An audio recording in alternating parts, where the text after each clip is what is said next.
samay aada ak samay cosaan fonk naa leen lool ba lii man duma ko wax dara la duma ko xasta parce que loolu bërki démb la fi xew lii xëy na téléspectateurs yi xamuñu ko donc jimbiri keleng la tudd ci suñu làkk muy olof jimbiri keleng te jimbiri keleng jimbiri keleng ok ci suñuy aada ak suñuy cosaan boobu nag moom maa ngi koy dañ koo xamagul wante nag comme xamuñu suñuy aada xamuñu suñuy cosaan moo tax lépp dañ koy àbb ci tubaab beeg keneen ak keneen suñuy maam yi fi nekkoon te nga xam ne tey jii kenn amul sañ-sañu seppi leen ci suñu ndono sànni leen suñuy maam dañoo amoon ay jimbiri keleng te ki nga xam ne fii Sénégal nag ñu fi liggéey tabaar fakal la bari nañu mais yaakaar naa ne am na ci koo xam ni dem na ba liggéey ba jeex ba yaakaar naa tey bu ñuy wax firnde liggéey ak jàmbaar dem ba jeex tey moom mën nañ koo tudd am na ñeneen de wante moom yaakaar naa ni gën na cee ràññee ko muy maam Cheikh Ibrahima Fall te kenn mënu koo seppi ci suñu ndono ñi danga koy teg fële kenn sañu ko bu ñu xoolee maam yu mel ni ay Alburi Njaay wala ñoom Buur Siin Kumba Ndoofeen ak ñeneen ak ñeneen dañoo yoroon seeni jimbiri keleng wala seeni déet te kenn sañu leen a seppi teg fële te kenn sañul débaptiser stade Alburi Njaay yaakaar naa ni kon loolu buñ ci xasee ba d'accord tey jii ci suñu réew mi ku fi yor ay jimbiri keleng yaakaar naa ni warul mën a indi benn wax ma ci teg beneen une formule boo xam ne xëy na askan wi xamuñu ko cours devant rat derrière tempe dégagé ma koy répéter cours devant rat derrière tempe dégagé en langage plus clair mooy wateef bi nga xam ne tey jii moo ne ci Sénégal te wateef boobu tubaab boo ni woon suñuy maam ak suñuy baay su ngeen ko watuwul du ngeen ma liggéeyal du ngeen dugg ci administration bi suñuy baay ak suñuy maam daal di watu léegi wax ji tey mooy ndax ñun li tubaab bi wax suñuy maam ak suñuy baay noot leen ndax ñun loolu la ñuy topp wala ñun suñu wàllu gor mooy justement bi ñu ci tollee tey jàng fi tubaab bi jàngee xam li mu xam mën li mu mën est-ce que ñun mooy doon li ñu doon tout simplement jël li ñu moom tubaab ba am na lu mu moom ma nga ca indien bi am na lu mu moom ma nga ca ñun li ñu moom nañ ci ne yaakaar naa ni soo ma bëggee ma bëgg la rek comme ni ma koy waxee ñu fonk li ñu doon jàpp li ñu moom ku ñu fekk naw ñu te yaakaar naa ni tey jii looloo fi ñàkk wax na Kebs laaj na la tamit 65 millions yi caution bi moom dama ci wax ñaari wax benn bi ma koy jëmale ci ñi nga xam ne ñoom ñoo décider caution bi di leen xamal que ni li ñu ko duggee du lenn lu dul fausser jeu démocratique bi jaxase carte gi tere ñi nga xam ne ñoom ñoo am sañ-sañu dañ ciy dem ci jongante bi ñu ne ñii mérité wuñu dem ci may wax sénégalais yi képp kum ci mënti doon am at yi am nga sañ-sañu bëgg réew mi sañ-sañu bëgg réew mi kenn mënu koo tere kenn te képp ku ciy jéem a tere nit rek tu es contre notre démocratie tu es même contre le peuple sénégalais te ñooñu comme régime moom éternelul te dinañ def suñu kéemtalaay kattan ba dëkk bi li fi ne jóge fi ñi nga xam ne ñoo lal boobu caution buñ ko tollee bu neexee borom bi dinañu jàkkaarloo justice su Sénégal wax leen li ñu def lan la ñaareel bi comme man ni ma ko waxee muy Brescia di Milan ak feneen ni réew mi buñ ko jëlee te dinañ ko jël bu soobee yàlla bépp candidat ak loo mënti am sa caution dinañ la ko delloo ba mu mat sëkk may wax candidat opposition yi ñi nga xam ne bu dee am nañu sincérité que ni dañu bëgg effectivement carte gi leer nañu def la même promesse que ni réew mi n'a pas besoin de 5% pour ñu delloo la sa exactement quel que soit le pourcentage candidat bi nañ ko delloo xaalisam bu boobaa bu ñu ko defee nit ñi nañ dem ci jongante bi ak fit mu dal xel mu dal te ñi nga xam ne ñëpp yaakaar nañ ni am nañ yéen Sénégal boo xam ne mën nañoo yóbbu Sénégal fenn dinañ ñëw dugg ci jongante bi parce que bu ñu ko deful noonu rek combine bëre lay doon ña nga xam ne ñoo fi nekkoon yàq dëkk bi ba mu mel ni mu mel xëy na ñooñ dong ngay am maqaama ak doole mën caa dem. très bien yaa ngi wax yàq dëkk bi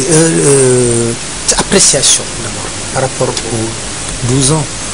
du régime de Wade. sa appréciation. En tant que quelqu'un, bon, c'est vrai que da ngay ñëw Sénégal mais de l'extérieur l'image du Sénégal. vu par tabaar fakal la dem naa ci sama mbokk émigré yi wër naa lool donc nekk ci biti bi tamit dama bàyyi njaboot Sénégal dama fee am ndey am fi ay baay ay mag ak ay rak ak ay bàjjan ñooñu gis naa li nga xam ne ñu ngi ma koy seen ay métit daal yi nga xam ne ñu ngi ma koy tiis pour ma leen ci jàppale. donc te am nay jëmmi jamono yoo xam ni ñooñu ñëpp daanuma leen dégg doonuñu ma woon woo dooñu moon soññ tey lañ may gën a soññ comme tamit tabaar fakal dox naa ci biir immigré yi lu bëree bëri ñoom it daal su ma ñëwee fii comme ñoom ñoo ma ngembit seen parole aussi moo ma indi fii donc ñooñu ni ñu gisee yëf yi mooy métit boo xam ne mosuñu koo dund dafa mel ni daal nguur gi fi ne tey dafa falu contre ñoom ci ban anam ci tey ji sénégalais bu liggéey def kéemtalaay kàttanam ba jënd daamaram ni daf koy indi biir Sénégal ñu ne ko du fi dugg ndax kooku dafa am lu weesu juróomi at loolu kenn xamul lan lay nirool liggéey ba am sa alal jënd sa yëf ñun la doo ko dugal sa dëkk yaakaar naa ni discrimination mënta weesu loolu te nga gis ci biir dëkk bi oto yi am ñeent fukki at di fi daw te loolu dafa frappé benn catégorie dong la frappé muy immigré yi ñoo xam ne ñu ngi dugalal Sénégal 600 milliards mooy li ñu xayma te comme nag lépp mënuñu koo xayma mën nañ ni immigré baa ngi fiy dugal 1200 milliards par an 2/3 du budget du Sénégal kooku mënoo ko def loolu te tey jii candidat wu parti yi ñu fi xam ñu ngi wër immigré yi naan leen bu ñu faloo loolu nañ ko soppi ñu nga woon ca biir defuñu ko donc kon ñooñu buñ nee dañ koy def waxu politicien la may wax sama mbokk immigré yi dama dox ak ñoom fasanteeg ñoom que ni muy waxu oto yi muy seen waxu retraite yi dëkk bi bu neexee yàlla ak jeunesse bi nga xam ne dañoo bëgg mu soppeeku ak sénégalais yi nga xam ne dañoo bëgg mu soppeeku dëkk bi dinañu ko jël te su boobaa lii tiisu immigré yi dinañ ci xar suñu tànk tubéy la ma waxanteeg ñoom ba fasanteek ak ñoom dinaa ko def li nga xam ne moo gën ci askan wi it muy fii ci Sénégal dinañ ci def suñu kéemtalaay kàttan ba tartar yi faju mais est-ce que du doon handicap bu nekkee ne da nga doon candidat exclusif pour immigré yi te suñu xoolee immigré yi soo xoolee seen pourcentage si élection buy peser tamit c'est pas tellement ça sénégalais yi su ne si y a 5,340,000 au niveau du fichier électoral. Alors sur ces 5,340,000 tout le monde ne va pas voter. mais même aussi immigré yi amuñu ci benn pourcentage boo xam ne ça va passer est-ce que du doon handicap ci yow. tey li ñu jàpp mooy immigré yi ci dernière élection yi 40,000 ñoo ci voté xam ngeen 40,000 moom ku leen di wax xëy na dinañ ne kii sax ndax ànd na ak sagoom. ndaxte peut-être comparé ak li ci des loolu takkuwul wante immigré bi dundul moom rek man dama am ndey am ay baay ay bàjjan ay mag ak rakk ñoo xam ne si am na lu ñu séq ak ñoom ñoo xam ne si bëgg nañu Sénégal baax du ku ëmb sa sangal ëmb sa sutura. du ku dama laa mënal danga may jàppale déedéet wax ji mooy li ñuy wax ak waa Sénégal mooy am na loo xam ne ñu ngi ciy jàpp ñu ngi équiper hôpitaux yi ñu ngi équiper écoles yi l'État dans certaines localités ne fait que signer l'autorisation pourtant am na établissement yi dem ba nekk lycée comme Ndande te pourtant émigré yi tabax classe yépp donc ñooñu buñ la nee tey jii man mi la tabaxal lycée su ma gënee mën dinaa fi def leneen kooku mi ngi mel ni syndicaliste bi nekk ci biir entreprise bi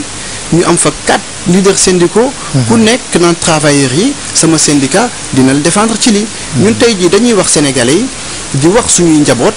que ni tey jii ñu ngi def lii ci biir Sénégal te su ngeen ñu jàppalee bu neexee yàlla dinañ def 1200 milliards kooku mën naa ko sañ a wax fii 600 milliards la ñu xayma sañ naa ni 1200 milliards donc loolu noonu. bu nekkee ne yéen a gañ ngeen. bu neexee yàlla doubler la participation. non c'est que participation boobu. comme tout ce qui rentre dans ce pays n'est pas déclaré parce que aussi immigré yi tamit xam nañ ni seen alal seen xaalis dañ koy tappale di ko caaxaane. donc duñ dugal lépp de manière officielle lépp déclaré wuñ ko. du ñuy dof parce que kenn duñu pamti donc même aujourd'hui mën nañoo bañ ne xayma wuñu 1200 milliards yi mais li wóor ba wóor loolu ñu ngi koy dugal ci dëkk bi comme nag kii dugal 1200 milliards mi ngi ko fiy dugal te yorul réew mi kooku yaakaar naa ni boo ko dénkee réew mi ki la jëlalul mi ngi lay jox ba mu yorul kooku yaakaar naa bis boo ko dénkee doo ci am la la naqari bu la dolliwul du la jëlal. Alors yow lan mooy ces 5 priorités? Je parlerai pas de programme parce que ce serait vaste, mais 5 priorités à l'heure actuelle une fois élu président. lan lay def. J'aimerais bien, parce que c'est une question que je pose à tous les candidats, parce que sénégalais yi am na lu ñuy xaar, mais yow lan mooy ces 5 priorités? dëgg la bu njëkk bi parce que Sénégal tey jii mën nañ ñoo wax ni problème énergie bi am na manque d'enseignants yooyu yëpp mais yaakaar naa loolu lépp ay conséquences su ndeyu mbili gi la ndeyu mbili gi mooy lan guerre bi fi ne tubaab bi naan ko corruption enrichissement illicite loolooy ndeyu mbili gi loolu moom la ñu. secteur yëpp. loolu la ñuy njëkk xeex te dinañ ci def suñu kémt lay kàttan du donc lu ñuy déclarer tout simplement mais dina topp dinañ teg administration boo xam ne bii ci suñu programme ñu ngi ko tuddee conseil national de lutte contre l'enrichissement illicite et la corruption ko administration boo xam ni dina dem jusque dans les communautés rurales dinañ ñu ni ban budget bu boobaa s'il faut redéployer des fonctionnaires teg leen fa dinañ ko fi def s'il faut créer des postes nouveaux dinañ ko def parce que loolu mooy suñu maal donc sa maal nag il faut que nga joxe les moyens pour xeex ko ku dem ci dëkk it ni ngay gisee ñun la fii mooy mairie Thiès dinañ dani fii la mooy le siège du conseil national de lutte contre la corruption et l'enrichissement illicite ba yëf yooyu jóge fi mais nag sénégalais yi xëy na ñu ngi dund corruption bi te xamuñ ni moo leen di bëgg a rey par ailleurs donc pour bañ a am incompréhension ak ñoom parallèlement ak xeex boobu ñuy xeex corruption yi urgence sociale yi tartar yi di askan wi di dund lekk gi cher courant bi cher téléphone bi cher lépp cher loolu tamit dinañ ci jublu nu mu gën a gaawee gën a baax waaw donc parallèlement à la lutte contre la corruption kooku dinañ ci. Donc on peut s'attendre à des mesures d'urgence. Absolument. Parallèlement à ça jublu ci liggéeyu ndaw ñi parce que Sénégal ndaw yee fi ne te ndaw yi wane nañ ni dootuñu seetaan kenn mu leen di patamee te ñu wax dëggit donc sénégalais yi dinañu ànd ak ñoom ndaw yi seen liggéey ñu def ko suñu priorité seen liggéey ak seen intégration à la gestion des affaires de ce pays. Les assemblées électives qui sont dans ce pays-là compteront, on créera un cadre un cadre législatif buy permettre ba nga xam ni xale yi 30 à 33% de nos assemblées seront constituées de jeunes de moins de 35 ans. Comme ça ñu symboliser vraiment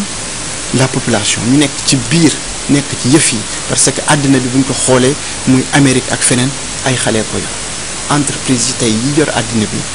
en tout cas yi contrôler fi nga xam ne xale yaa ngi fay dem ay YouTube wala ay ay Facebook wala yu demee noonu nga xam ne xale àddina bi yépp ñu ngi ciy daje seen ay moroom a ko yor Barack Obama mi yor États-Unis sañ nañ koo wax jiite àddina bi ay discours am ak leneen lu bari lu muy def àddina bi yépp di ko déglu di ko may nopp ay xale 30 ans ay 35 ans ñoo ko yor kon lu tax Sénégal 30 ans 35 ans 25 ans mënuñoo def loolu. am nañu maqaama bi am nañu xam-xam bi am nañu fit bi am nañu pas-pas bi nañu am ci ñoom kóolute ñu liggéey bi. donc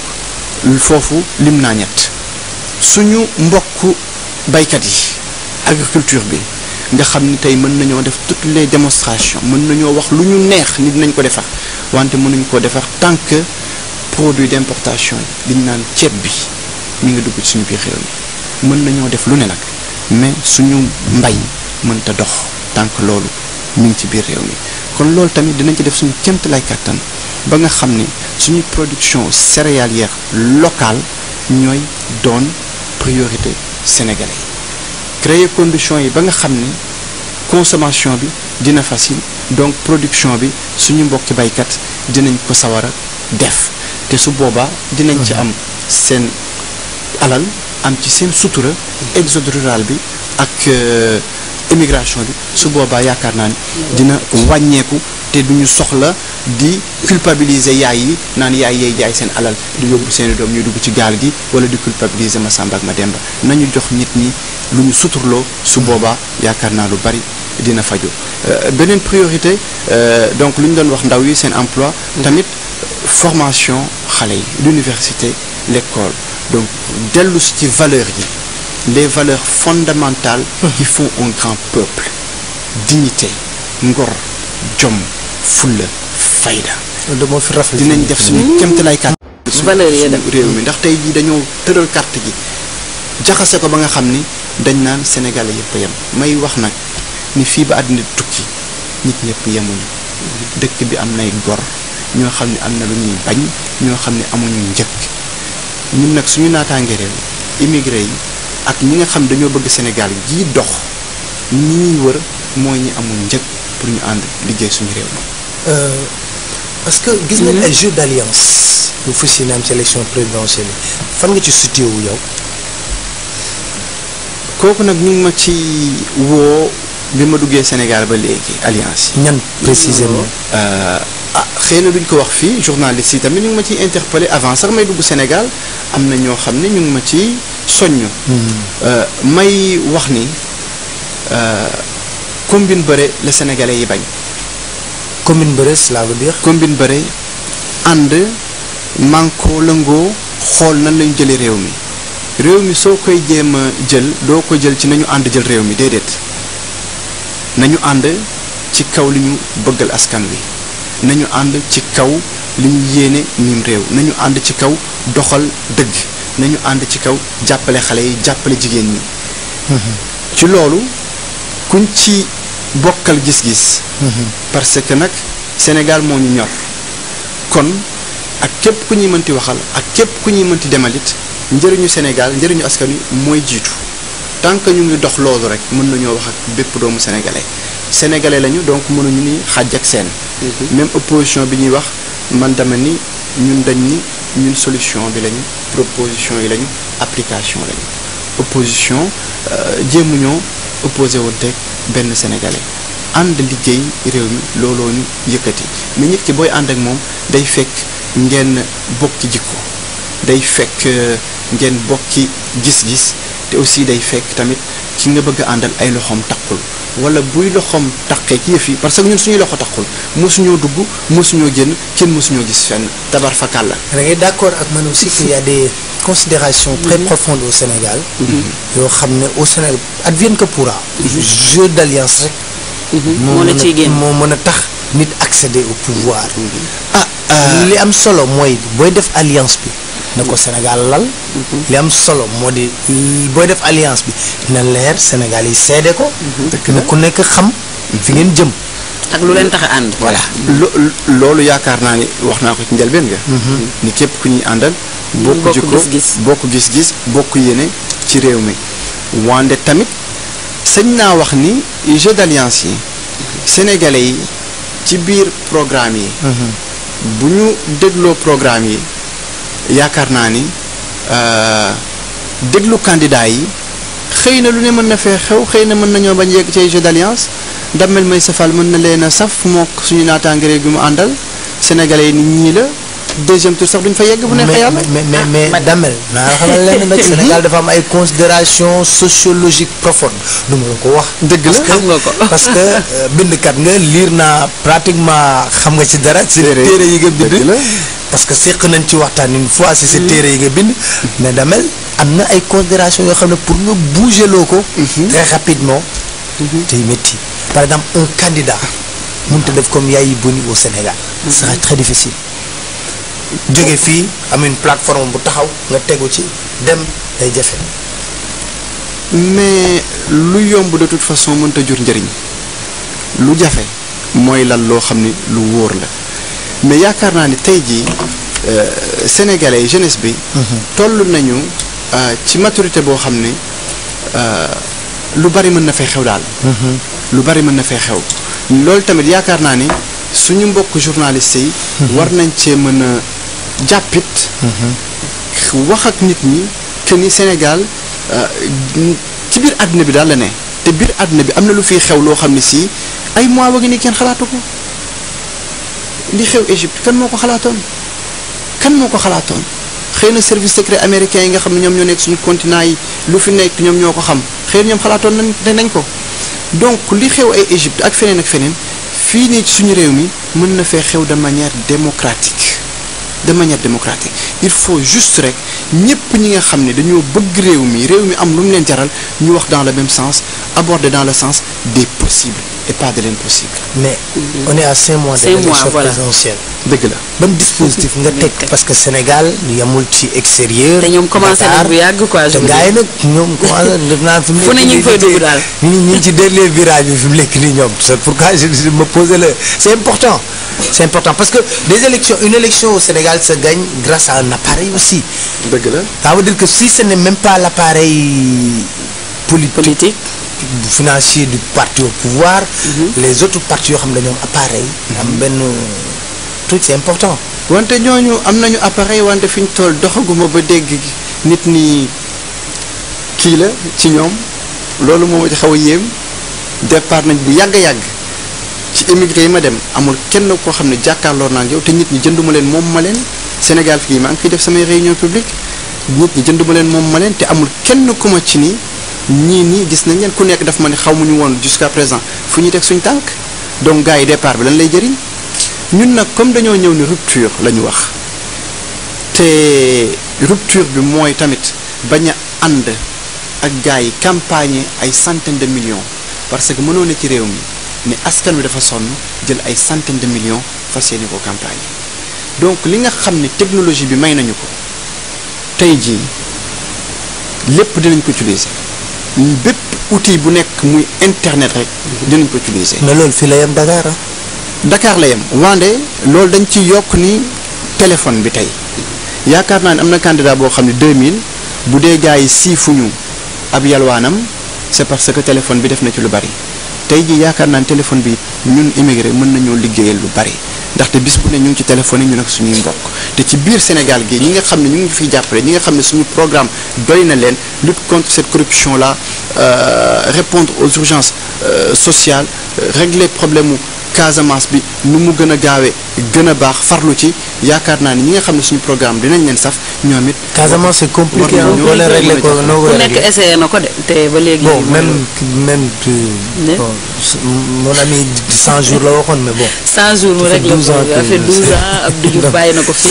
c'est compliqué Casamance pour régler ko. Damel du koy liggéey. liggéey mooy lan lépp. liggéey wóorut. waaw Damel du kuy liggéey. su ma nee urgence sociale yi effectivement ay mesures d'urgence nañ am nañ ci def suñu kéemtalaay kàttan faj tartar yi faj coono askan wi moo ñu indi donc nañ ci def lépp lu ñu mën Casamance duñ ñi ñetti fan lañ koy def duñ ñi fukki fan lañ koy def li ñu xam ba xam mooy li ñu leer mooy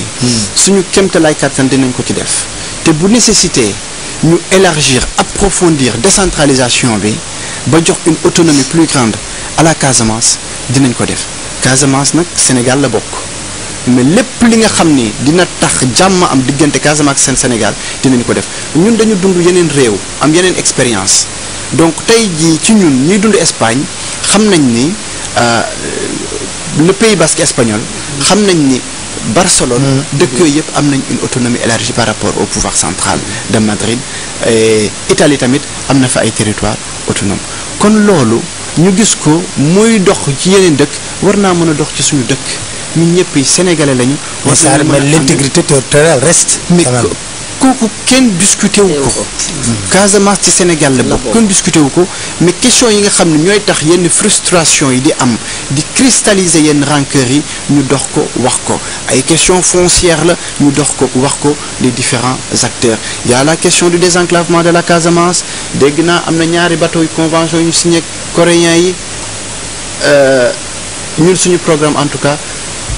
def désenclavement boobu priorité kooku moom c'est une évidence et même bu ñu waree contourner Gambie jaarale ko Tambacounda même bu dee dañuy toj roche yi dinañu ko toj mais Casamance dina bokk ci Sénégal par tous les moyens ci Sénégal la bokk mais dama bëgg a wax ni dem faak jóge fa dina doon loo xam ne si évidence la. doo fay dem mel da ngay dem en pays étranger bu dee ñu nag Gambie bu dee pont bi nga xam ne depuis jamonoy Senghor ñu ngi ciy xalaat te mënta sotti ndaxte pont bi bu sottee xëy na Gambie dafa am lu mu cay ñàkk loolu tamit wax nañ ko mën a discuter Gambiens yi nous sommes des Africains man panafricain. Idriss Seck digge woon na ko entre parenthèses. panafricaniste la non dañuy fàttali loolu yëpp. ñoo ko fi waxoon ba mu nekkee premier ministre digge woon na ko fi. panafricaniste la donc am na loo xam ni si bu dee dañ ko war a jàppale Gambie pour que yëf yi yomb tamit Sénégal war na ko mën a def donc war nañoo mën a def ba Gambie gii nekk ci suñu biir ñu dund ak ñoom ci jàmm ak salaam. ma koy wax it que ni xëy na am na loo xam duñ ko wax sur la place publique mais maag Yaya Jammeh am na loo xam ne seq nañ ko bokk nañ ko loo xam ne for goo xam ni man ak Yaya Jammeh suñu toogee waxtaan yaakaar naa ni. am na lu bari loo xam ni war naa mën a am nañu daal loo xam ni. bokk nañ ko ñun ñaar. mais am na lu ma la bëgg a laaj. c'est très important. parce que de plus en plus dans nos rapports avec les pays sénégalais dañuy revendiquer la réciprocité. c'est par rapport ak demande de visa yeeg yooyu. parce que peut-être que nous on n'a pas ce problème mais. saa boo demee consulat France. tout dernièrement maa ngi lire benn contribution. sa yaram day daw. parce que ni ñuy traiter les Sénégalais ce n'est pas juste. nga ñëw fay d'abord l'escroquerie mi ngi commencé nga fay 7000 francs. pour mën a woote Africatel AVS. ensuite ñu jox la un rendez-vous. nga ñëw foofu tu payes 40 000. nga am visa nga ñàkk am non remboursable donc c'est des problèmes yoo xam ne les Sénégalais se posent et pensent que à l'heure actuelle xaalis boobu sax moom mooy tenir un peu les chancelleries moo leen di dundal. parce que dafa bëri ah. dafa bëri donc bu leen di traité boo fa demee par exemple ay 15 heures 30 16 heures ñu ngi jël ci seen visa wala ñu lay wax ne doo amoo visa le rang et puis on voit des chanteurs yoo xam ne da leen di leer ne kii du daw parce que. bu dawee li mu am fii mënu ko am foofu. mu am des problèmes yoo xam ne par exemple un chanteur qui joue ici 4 ou 5 fois dans la semaine. du dem fële pour def 2 productions de daw. c'est arrivé à Pape Diouf par exemple. Daara ji dal na leen. donc c'est des gars te tukki nga fu ne. te tukki nga fan donc il y a un problème de fond boo xam ne. ba pare longue durée mayeetuñ ko 3 mois 2 mois même boo. ça aussi est-ce que yaa ngi ciy réfléchir. parce que ça concerne directement aussi diaspora bi ak immigré yi. Papa Ale maa ngi doon wax sànq bi may tëj priorité yi valeurs yi. ngor jom fulla ak fayda. ngor jom fulla ak fayda mooy. justement réciprocité bi mi ngi ci suñu biir programme dëkk bu ñuy laaj visa dinañ la laaj visa xëy na secteur touristique bi mën nañu ko jàmbat mën nañu koo naqarlu mais buñ ca tollee dinañ communiquer partenaire touristique yi nekk ci yeneen dëkk yi pour ñu xam li ñuy dox lan la mais dëkk bu ñuy laaj visa dinañu la laaj visa te duñu nangu suñuy ressortissant kenn di leen pamti-pamte kenn di leen mépriser man samay livre firndeel nañ ko. sama appartenance CRAN conseil représentatif des associations noires de France firndeel na ko sama taxawu coordination 75 des sans-papiers firndeel na ko du ma seetaan kuy pamti pamte africain yi donc li xew ci consulat yi bu neexee borom bi dootu fi xew en tout cas li ngay sëf samay citoyen dinaa ko sëf say citoyen ba ñu xam ba carte gi leer. ma ci profito di wax que ni diplomatie sénégalaise bi ñu jël justement tourné ko ci ay conflit dem ay régler ji ay conflit di jéem a naan une diplomatie exemplaire loolu yëkkatiwuñu li ñu yëkkati mooy tey jii émigré bi mi ngi dugal Sénégal loo xam ne coopération internationale dugalu ko fi donc diplomatie sénégalaise dinañ ko restructurer tourner ko sa priorité jublu ci faj problème mu immigré yi. parce que une diplomatie de prestige quoi. absolument une diplomatie pragmatique une diplomatie humaine bu jublu ci faj problème mu immigré yi parce que nit ki mënoo taxawu ci kër gi taxawu kër gi ni nga koy taxawoo ba pare yow boo amee jafe-jafe ñu seetaan la lu tax immigré yi man ma dem ci ñoom li ma leen di wax saf leen mosuñu maa gis télé ñenn ñi ñu ci bari même bu dee jaar nañ télé mosuñu maa gis xëy na mosuñu maa dégg rajo lu tax wax ji saf leen parce que dañ leen a seetaan kenn mësul la na fekk ci géej gi fa ñuy liggéeyee kenn mësul fekk jigéen ñi ci via yi fa ñuy lettee te wax nañ ma ko donc suñu ñëwee ñu ne Damel suñuy tur a ngi nii suñuy numéro carte d'identité lépp a ngi nii ànd nañoo ak yow c'est parce que damaa ñëw fekk leen ni leen seeni coono nañ leen ànd faj ko donc loolu problème mu diplomatie bi donc dinañ ko jubal mu lijjanti problème mu immigré yi bi ci des mooy moo koy wax sama mbokk immigré yi tey jii consulat yi dajeeguma kenn ku ma ci ni am na loo xam ni saf na ko ci consulat yi may wax immigré yi que ni même bu dee Dakar mooy nommé dinañ leen jox pouvoir boo xam ni ñuy mën a def ay élections au niveau de leur ville ñoo xam Milan la ñoo xam Rome la ñoo xam Madrid la tous les 3 ans wala 4 ans ñoom ñooy décider ndax consul bi day toog wala day dem ki nga xam ni toog c'est eux d'apprécier le absolument le travail du consul pouvoir central absolument man ngay liggéeyal may apprécier sa liggéey pas quelqu'un d'autre désolé voilà loolu moom suñu proposition la boobu it sur am na coow lu am fii Sénégal la candidature de Wade sa position lan la ci tu es pour ou contre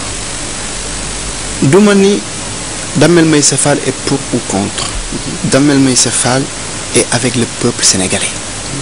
il faut être précis loolu moom c'est tout le monde est avec le peuple sénégalais déedéet parce que am na ñuy teg jëf yoo xam ni ku ne xam nañ ni li ñuy teg méngoowul ak li askan wi bëgg ils sont contre le peuple sénégalais nekkuma aux affaires mais xëy na maa ngi dox yoo xam ni yuy firndeel que ni je suis avec le peuple sénégalais. Absolument. waaw par contre sur la question la candidature. may ma yegg si donc candidature monsieur Wade Sénégal dañ ni dëkku pays de droit la donc am nañu fi àtte tey jii ñoom ñoo war a wax comme man nag duma constitutionnaliste àttewaanuma ñooñu li ma leen di ñaan li leen sénégalais yi leen askan wi di ñaan mooy qu'ils disent le droit li droit wax nañu ko wax jeex na Wade bu dee dafa war a mën a présenter wu te droit bi wax ko buñ ci kenn sonal bu droit bi nee déet nañ ñi déet jeex na président Ablaye Wade nag moo koy wax moom it ndaw dëkkam nga xam ne ñoo ëpp ci réew mi wax nañu waxati nekk naa Paris dégg fa le 20 septembre waa collectif Y en a marre ci ay rajo ni daje nañu ñaan ko pour que mu bañ a représenté wu yaakaar naa ni bu dee bëgg nga sa réew bëgg nga sa askan bëgg nga say ndaw ñoom ñuy ëllëgu réew mi am na loo xam ne buñ ci jógee di ci dox ak di ko wax te nga di bëgg nga réew mi war nga leen cee mën a may nopp war nga leen mën a déglu loolu président Wade moo ko moom. waaw. est-ce que mën nañu imaginer un scénario Damel Meïssa Fall qui sort qui n'est pas au deuxième tour soutenir éventuellement le président de la République wala le président de la République. comme ni ma koy waxee parce que quand on parle de rupture moo tax may laaj loolu. politique la ñuy wax donc hypothèse yi kenn mënu cee exclure benn lépp njëriñu Sénégal lépp loo xam ne njëriñu Sénégal njëriñu askan wi moo ko lal rek Damel Meïssa Fall mën na cee dem li réew mi bëgg. kon bokkul ci adepte tout sauf Wade. li réew mais wax ji xëy na su ma nee wax ji du président de la République xëy na nit ñi nañ ni mais kii daf ñuy fontoo ndaxte émigré yi képp ku ma dem ci moom daf ma ni tout sauf pas bi na fi jóge mais tamit ku ci nekk wax naa la ni wax ji du waxu paa bi système bi la paa beeg opposition wam seeni waxin seeni defin seeni jëfin loolu lépp la Sénégalais yi doyal kon même buñ ne benn hypothèse duñ ko écarter képp ku ñuy waxalit njëriñu réew mi li ndaw yi Wade inclus li ndaw yi bëgg Wade Sénégalais ni Sénégalais yépp non Damel je pose pas la question de cette manière dama ne xam nga ni da nga ne ñi nga wax ak ñëpp dañ ne la na fi paa bi jógee nga ne ki nga ne la paa bi mooy incarner système bi ngay wax à l'heure actuelle parce que quoi qu'on puisse dire l'opposition n'exerce pas le pouvoir à l'heure actuelle loolu ci lu d'accord nga loolu ci lu wér donc système bi ngay wax loolu ci lu wér bi ngay wax guerre loolu opposition bi mooy guerre loolu ci lu wér. n'est-ce pas opposition bi jar na. ñoo doon guerre dama waaw d'accord ñoo doon guerre ngay wax. mais léegi geratuñ. dëgg la ñoom ña ngi ci biti. dëgg la ñii ñoo nekk ci biir. ñoo yor système bi. dëgg la yow ñi nga wax ñëpp dañ ne la tout sauf Wade. dëgg la loolu tax ma ne la. boo ma waxee ne ma hypothèse bi buñ ci demee ba deuxième tour c'est probable que doo ci génne Ablaye Wade ma ne la. donc tu es prêt à soutenir. ndaxte Wade en deuxième tour man déjà ci sama gis-gis ak sama dégg-dégg. yaakaaruma ni Ablaye Wade dina tànqamlu jeunesse sénégalaise bi. bu ko tànqam lool admettons mu tànqam la ko. donc on va aller jusqu'au bout de la logique. admettons mu tànqam lu ko. man nag dafa am ñu ma ngemb ba ma sañ-sañu toog fii ñooñu nag la ma wax ak ñoom fas nañ ko takk te du ma dellu si ci loo xam ne. mooy lan fas naa ko góor ñi. mooy lan tout sauf góor gi. voilà loolu moom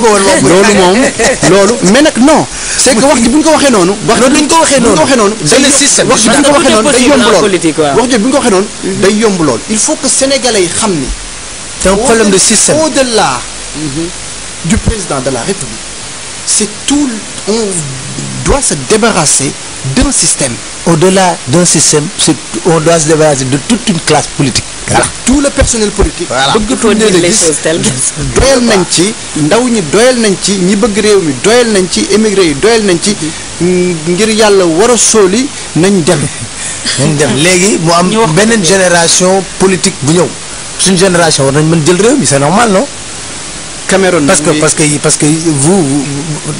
xam naa ba di nga dégg ñu wax la ko sax. dañuy wax ñu ne la mais Damel est relativement jeune. mosoo dégg ku la ko wax ba nga annoncé sa candidature ba tey. wax nañ ko. wax nañ ko wande may fàttali rek sénégalais yi comme ni ma ko jot a waxee feneen que ni suñu réew mi ñit ñi nga xam ne tey jii histoire bi jàpp na seen tur ñëpp ba ñuy am ñeent fukki at ni man tekki nañ la ñuy tekki muy suñu résistant yi. nga xam ne ñenn ñi nommé nañ leen Damel à 20 ans. wala ay 26 ans. muy suñu kilifa diine yi. à 40 ans ku nekk defoon nga ci askan wi li tax tey ji sa tur des fi. bu ñu xoolee tamit àddina bi ñu wër Amérique gee nga xam ne toll na ni continent muy réewu màgget di réewu tubaab jël nañ ko jox ko koo xam ne ay cosaanam Afrique la donc muy preuve de rupture bu leer nañ boole jox ko koo xam ne ndaw la ca réew ma donc njagam Amérique ak na mu toll ca koom-koom moom la ñu mën a jox koo xam ni ay cosaanam jógewuñ fa ba pare di ndaw donc Sénégal gi nga xam ne tollul ni Californie war nañ koo mën a jox nag xam naa ni ku am samay at te tamit war nañ koo mën a jox dugal ci ndaw yi ñu liggéey réew mi ni ma ko doon waxee sànq entreprise yi nga xam ne tey jii ràññeeku nañ ci àddina bi ay ndaw a ko yor man na ma ko doon waxee l'observateur sax xëy na màgget na pour jiite Sénégal bu ñu xoolee ndaw yi fi ne xëy na président 35 ans moo war a jiite Sénégal. ce dernier mot. di wax sama mbokku sénégalais yi. que li ñuy dox Sénégal a ko lal. Sénégal moo ñu ñor moo nekk suñu xel ak suñu xol fépp fu ñu mënti ne te dinañ ci def suñu kéemtalaay kàttan taxaw ci taxaw bi ni mu gën a rafete duñ fi nekk di ŋaññante kenn li ñu ñor mooy tartar yi jóge fi askan wi am jàmm ak salaam ma ci yokk di wax sama mbokk émigré yi fépp fu ñu mënti nekk ci àddina bi ñi ma jot a gis ak ñi ma jotul a gis lépp li ma waxanteeg ñoom ñu wax ko fas ko dinaa ci def sama kéemtalaay kàttan ba loolu lépp sotti. Damel Meissa Fall maa ngi lay sant di la gërëm suñu bi xam naa dina am parce que candidat yëpp am na lu waxtaan boo xam ne waaw yu ñuy préparé xam naa waaw non bu gën a yaatu bu gën a boo xam ne ce sera donc c'est une promesse qu'on va faire aux téléspectateurs pour leur dire que pour tous les candidats on va partager avec eux beaucoup de choses par la suite parce qu'on est à 5 mois de l'élection présidentielle on est sur la droite ligne xam naa les choses vont s'enchaîner très rapidement au mois d'octobre novembre donc mais yaa ngi Dakar. maa ngi Dakar ba ci kanam. ba ci kanam waaw. ok kon jërëjëf ñu ngi lay sant. immigré il faut tamit ma dellu fa waxtaan ak ñoom tamit ci li nga xam ni. ñoo lay cotiser 65 millions yi wala yaa koy génne sa poche. 65 millions yi su ma ko génnee sama poche bu ñu jëlee réew mi su neexee yàlla lépp maa ko moom su boobaa. kon pour wax ni rek. lépp yaa ko moom ça veut dire. kon lépp lu ñu am su boobaa maa ko moom. ndaxte kiy joxe xaalisam fay lépp. bu ñu jëlee réew mi kookoo moom lépp. léegi da nga bëgg ngeen def cotisation. non du question bëgg ñu def cotisation. dañoo ne mbootaay nekk donc une formation politique. donc formation politique bi du leader bi mooy jël xaalisam di ko ci xëpp nit ñi dañ cee gis seen bopp ci wax ji. donc ñëpp jàpp ci donc looloo tax ñun ñu mën a toll fii ñu toll tey. très bien ñu ngi lay remercier ci sa ñëw di la ñaanal yoonu jàmm réew mi ku mu neex rek war nga koo mën a laaj Pape Hann. ah bien sûr. c'est ça parce que Sénégal ñun ñëpp ñoo ko bokk te defar rek lañ ci jublu kon moom ñu ngi koy souhaiter le meilleur ci élection yi nga xam ne moom mooy ñëw di dalalaat nag suñu beneen invité di nuyuwaale Abdou Ndaw nga xam ne rek ñoo ànd ñoom ñoo nekk ci ginnaaw aussi di ko liggéeyal nekk fële